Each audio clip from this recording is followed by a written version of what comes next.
still won't sponsor me. Anyway, new stuff. Nearly got production values. Got a new desk. It's got armrests that I can play about with. Got a new chair. It's all ergonomic and stuff. We just this. Easy. We've got a new mic. Finally got a new mic. I do kind of miss the old WWF shampoo bottle though. But it picks up better. And I might even be able to branch off into ASMR. Not going to really. People don't like hearing me talk regularly. They're not going to hear me like hearing me talk close up. Anyway, yeah, today we're doing hoarding.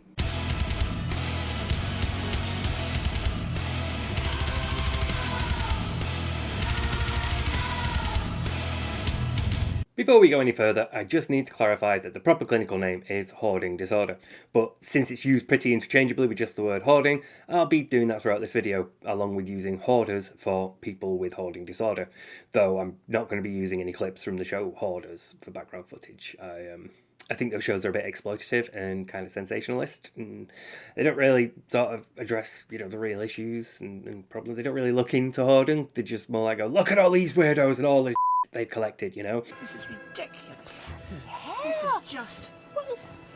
Oh, look, it gives way. God, it was a bathroom. Go on, hoist yourself, girl. Bloody hell. How Oh, on she's earth not. does anyone survive in a place like this? I'm going to say this for nothing. I'm so horrified. I don't know what to say. I know. Oh, my God. Oh, now. Oh, dear. Aggie, this is absolutely horrendous. Also, while we're here, we might as well get this out of the way too. Hoarding disorder used to be considered a form of obsessive-compulsive disorder, though there are several important differences. OCD is characterised by behaviours carried out to avert or abate a negative outcome, whereas the acquisition of items which characterises hoarding disorder is normally done to induce a positive response. With OCD, behaviours such as repeated washing of hands or turning light switches on and off, typically done to avoid associated fear or anxiety if the person doesn't perform those behaviours, whereas with hoarding, people acquire things either because the act of acquisition or the possessions themselves feel positive or reassuring in some way. OCD also often involves the minute and precise arrangement of possessions, while the possessions collected by hoarders quickly tend to get out of control and make any sort of ordered arrangement essentially impossible. Hoarding and OCD have a long association with each other, and many studies of hoarding disorder involve both groups of participants with hoarding disorder and OCD, and those with only one of the two conditions. Since the release of the newest version of the Diagnostic and Statistical Manual, the DSM-5, hoarding is now classified as its own distinct disorder alongside OCD, as opposed to as a subset of it. It is estimated that hoarding prevalence rates are between 2 and 6%, though much remains unknown about the etiology and epidemiology of hoarding disorder, as it's actually quite a difficult disorder to research, given the complexities involved in the disorder and the wide variety of methodological approaches used in studies so far. We can still pull some demographic data though. Hoarders tend to be older, and while hoarding has been observed in some children, the vast majority of hoarders will be adults. Hoarding disorder is more common in men than women, and hoarders have a much higher rate of divorce than the general population as well, though this may not be a symptom of the disorder, but rather a consequence of it. You have one partner who refuses to live amongst a hoarder's clutter, and eventually relationships break down. So, how best to describe hoarding? I mean, do I have to, really? You don't really know what it is. It's hoarding. You probably joked about it with your friends. Oh god, you're a right hoarder, you.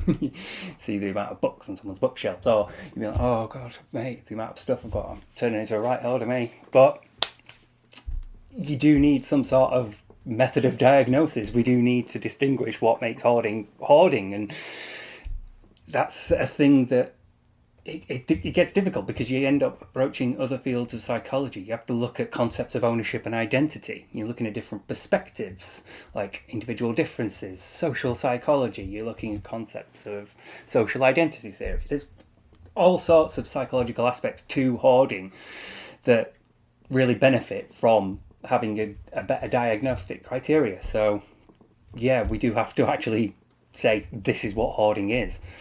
Because otherwise you'd end up in situations where you have hoarders struggling to be properly diagnosed and treated, and you have other people who don't really need it having to go through the process. Because what's the difference between a hoarder and a collector? Well, for example, collectors tend to take better care of their things that they collect. They tend to all have a theme. They tend to all follow a similar thing, like, you know, like Simpsons merchandise, anything with the Lucasade logo on it. You know, just throwing a couple of examples out there, not looking for sponsorship. And generally, hoarders don't. Hoarders collect lots of different disparate things, and they don't display them the same way a collector would display a collection. There's also generally an impact on someone's life if you're a hoarder, because it gets difficult to invite people around when your house is full of stuff. Whereas collectors can actually have a positive social impact. I mean, if you think about joining a group online about the thing that you're into, you probably have some friendships or relationships that are based around that thing. You'll have people you've met through your shared interest. I mean, it seems obvious, I know, but like I said, the difference is needed because it helps towards diagnostic criteria. You need to be able to say, no, you're not a hoarder, you're just a collector. You know, you're just somebody who likes to collect things. This is a collection, mum and dad. Characterised by excessive accumulation, extreme difficulty discarding, and functional impairment of the home caused by the accumulated clutter, hoarding disorder presents several unique challenges when it comes to treatment. For starters, hoarders often refuse to admit they have a problem and will frequently underreport the severity of their symptoms and the clutter around them, especially when compared to estimates given by fellow family members who are living with them. When hoarders can recognise the problem facing them and the effect their possessions are having on their lives, they will often be reluctant to seek treatment and may subsequently frustrate or actively resist any attempt to reduce the number of their possessions. Complicating matters further is the fact that hoarding disorder is often comorbid with other mental health issues, often depression and anxiety, both general and social, but also acquisition-related impulse disorders as well, like impulsive shopping habits, excessive collection of free stuff, and, anecdotally, kleptomania. Despite their long association, typically less than 20% of hoarders meet the criteria for a diagnosis of OCD, while rates of hoarders who are also diagnosed with inattentive ADHD are much higher, just under 30%. This doesn't mean that hoarding disorder isn't treatable, it just means treatment is a long and difficult process. Hoarding disorder is typically treated with a combination of medication, typically SSRIs, and a specifically designed form of cognitive behavioural therapy, and there is evidence to suggest that most hoarders respond well to this form of treatment, which is designed to be most effective at addressing issues surrounding difficulties discarding possessions, but also helps with acquiring and cluttering issues as well. The likelihood of the success of this treatment is related to how long the course of treatment lasts, as many hoarders will often cease treatment programs early, as well as whether or not the practitioner is able to visit their client at home. This presents another challenge to overcome, given how frequently people with hoarding disorder try to avoid letting people into their homes. But the best chance of a successful treatment of hoarding disorder lies at the end of a long path that is walked in the company of a professional CBT practitioner. Okay, so let's say you've got a pile of to sort out. I mean, for example, it could be a bunch of letters that I'm using to illustrate the point that I'm about to make. Some of these are junk, some of these are important. You need to sort out which are which. So, you know, you get cracking and you start looking through it all and you find, well, this one's from the doctors. It's quite important, so we'll put it to one side. Might need it later in future, you never know. It's about a medical condition or an appointment, so it's better to keep track of all that. So you keep going, put that to one side and keep going. This is from your phone bill. You might want to keep a record of that just in case you ever need to dispute how much you're paying for your bill. Put that to one side too. And here's one from your bank.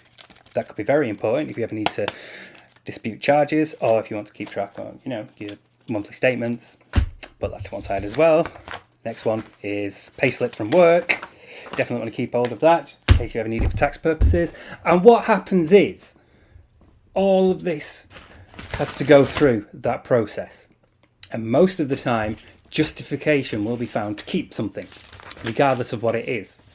I don't know why that's in my mail, actually. So a lot gets shifted about, but very little actually ends up getting thrown away. This is a process that's so common. It has a term, it has a name. It's called churning. And it represents a defect in the decision-making process and possibly the misappropriate allocation of value.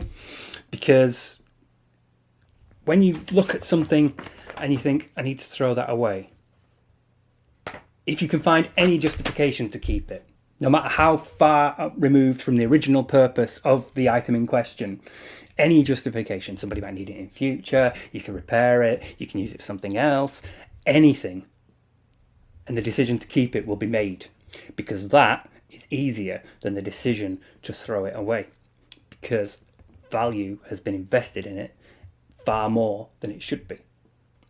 This is a thing that's central to hoarding.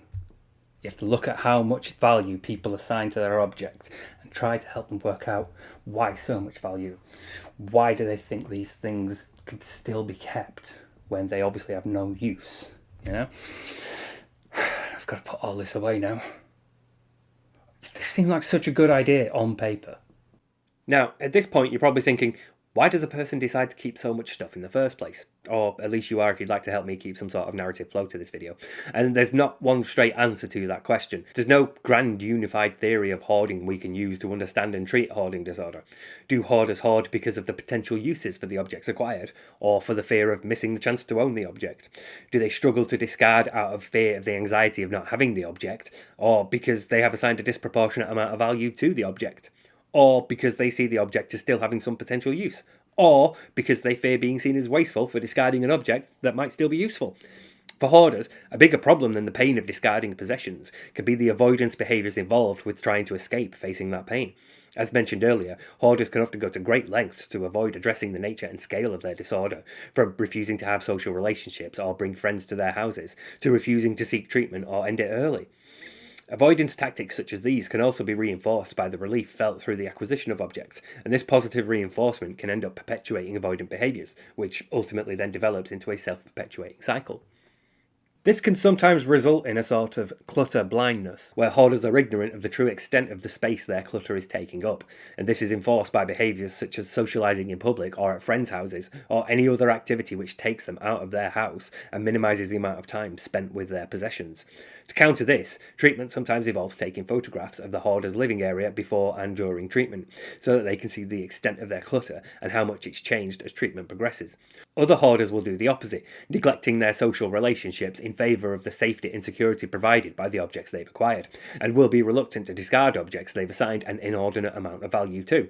In these circumstances, treatment tries to address the process involved in assigning values to objects, and to develop methods to aid more appropriate value assignment.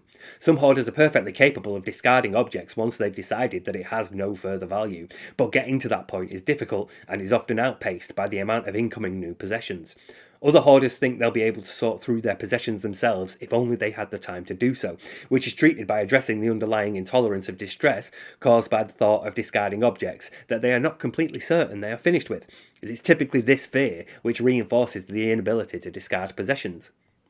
Treatment has to be conducted carefully though, as hoarders are usually ordered into treatment against their will, and the process may involve representatives of several other services such as the police and fire departments if the hoarder's collection poses a safety risk. Social services may be involved if there is a child or a dependent adult present, as a hoarder's living conditions can constitute neglect, and even animal control may be involved, as not all hoarders collect inanimate objects.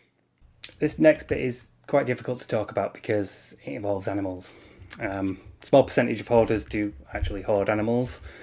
We don't have much empirical data on them, but what data we do have tends to come from departments like animal control, animal welfare societies. Sometimes the police are involved. A distinction that we make here is the welfare of the animals. If you're having a lot of pets, you can provide for them, then you're not an animal hoarder. But if you find that your capacity to provide for your animals has been overwhelmed and your animals are currently living in unsafe and unsanitary environment, then, that may be the line that's crossed. In a study of 71 cases for the Hoarding of Animals Research Consortium, 83.1% of those cases came from animal control and humane societies. Just like with regular hoarders, animal hoarders don't like to talk about their problem and will go to great lengths to hide it.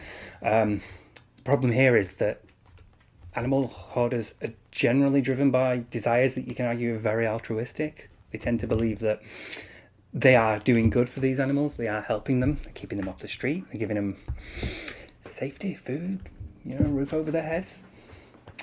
But that makes treatment difficult because they can't see where they're going wrong. They can't see that they are neglecting the animals. They can't see that their animals are in unsafe conditions. And simply removing the animals does not address the root cause. What happens when hoarders have their hoards taken from them is they just tend to fill up their houses with another hoard. And this is the same with animal hoarders. When the animals are taken from them, they just fill their homes up with more animals. It doesn't address the root cause, and what tends to happen is more cats and dogs. Well, I say more cats and dogs. It's usually cats and dogs, but really there's no limit on it. I mean, if you can keep it as a pet, you can hoard it. Like you can hoard hugs.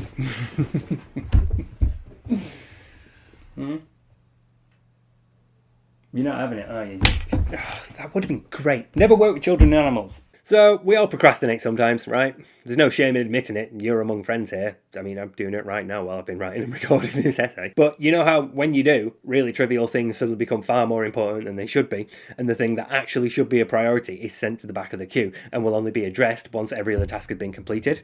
Well, hoarding disorder involves a very similar thought process. The priority task of discard this object can't be addressed until the far less important options, such as this thing can be repaired someday, or somebody else might find a use for it, have been dealt with. And there can be a lot of these options. There's a sort of paradoxical perfectionism involved in hoarding disorder, which results in many hoarders being more than capable of discarding something comfortably and without distress or anxiety when all of these options have been addressed. But if even just one potential alternative to throwing something away remains, the hoarder will use that as justification for keeping the object.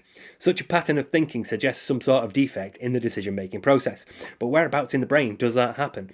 Well, Ladies and gentlemen, boys and girls, and everybody else, no matter what your gender identity, are you ready to dive deep into the mind and unravel its secrets and mysteries? Because it's the neuropsychology bit.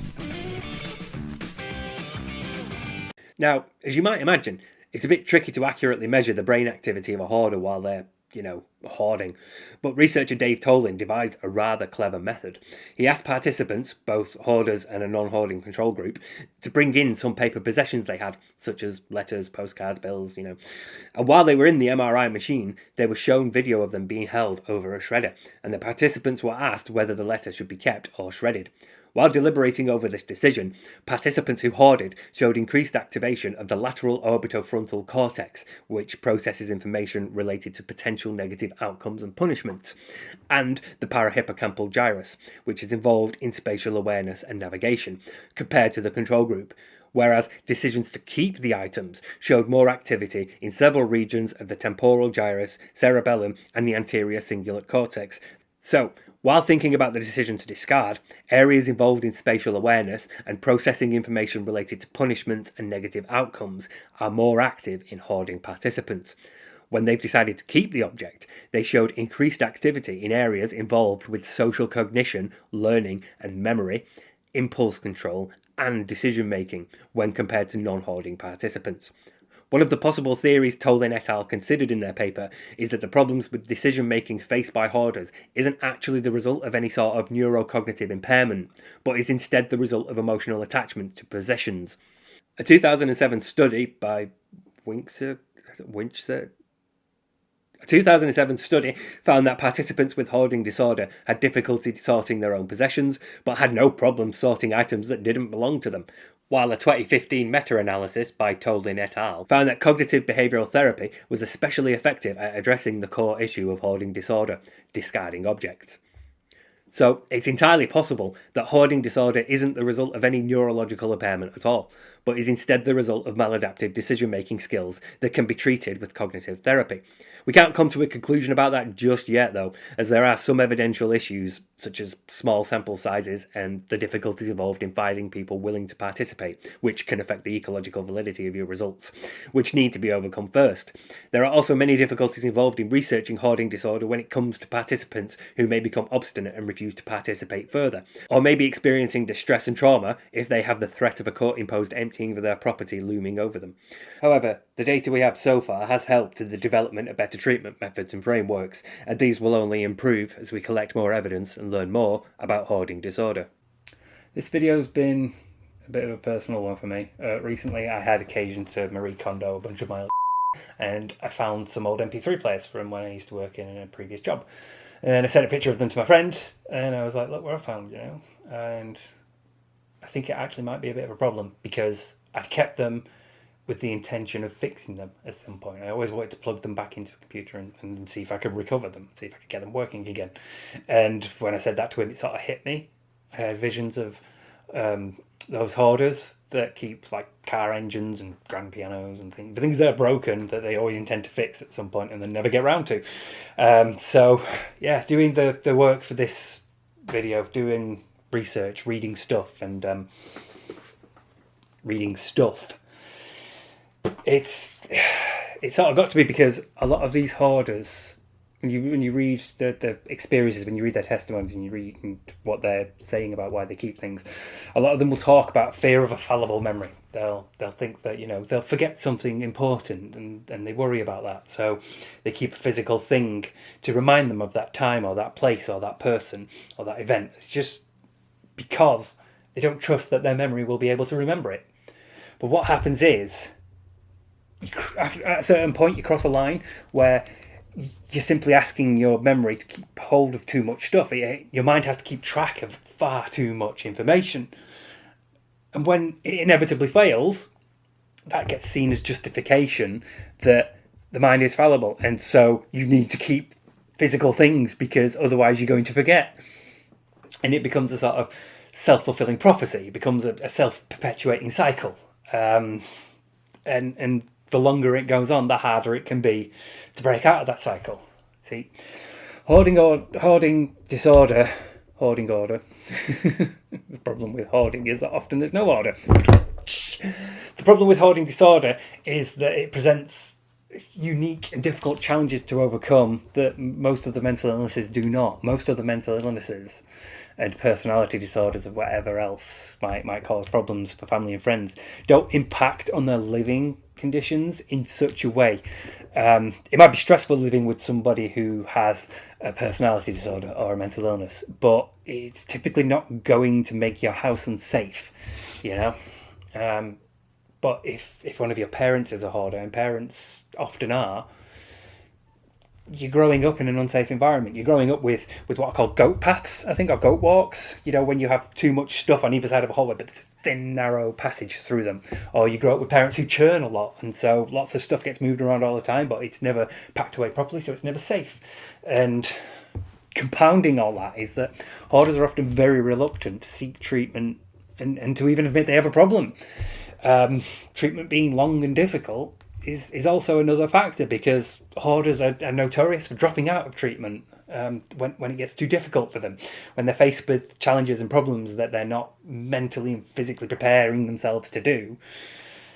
They'll just go, no, I'm seeking this treatment voluntarily, you can't make me continue it, except in rare cases where courts have had to get involved and mandate that they have to be treated. Often hoarders will just be like, nah, I'm out, sorry, before treatment is completed. And that's a real problem. So hopefully, because of the recent classification, the recent reclassification even, of hoarding disorder as its own unique disorder, the research may be better targeted, maybe more able to uncover things that will lead to better and more effective treatment. And for that reason, that's why we still talk about hoarding disorder. This is actually the tidiest my desk has been for a while. Including the bit at the start where there was nothing on it. And also, you can't see the pile of that I have to tidy up now.